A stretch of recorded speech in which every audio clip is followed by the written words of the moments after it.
Hej, mit navn er Alfred Mwabala Naumann, og jeg har lige kommet tilbage fra Zambia og er nu i Danmark.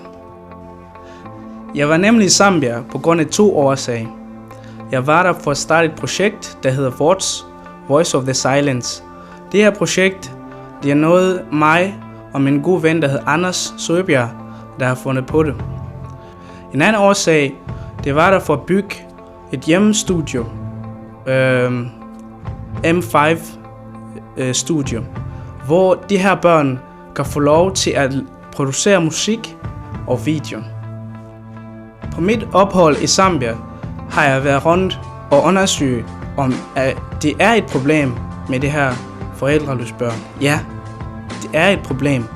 Der er 18% af forældreløse børn i Zambia, specielt i Lusaka og Copperbelt Province.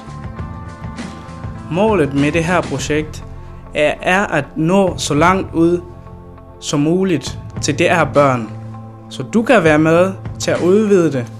Du kan være med til at give en hånd. Du kan være med til at støtte på mange forskellige områder, for eksempel økonomiske. Du kan være med til at give noget tøj. Du kan være med til at give noget sko.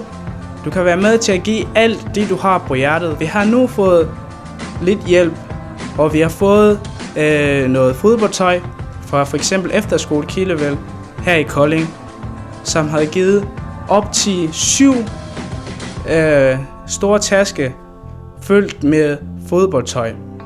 Og så har vi fået noget fodboldtasker, og så har vi fået nogle pokaler.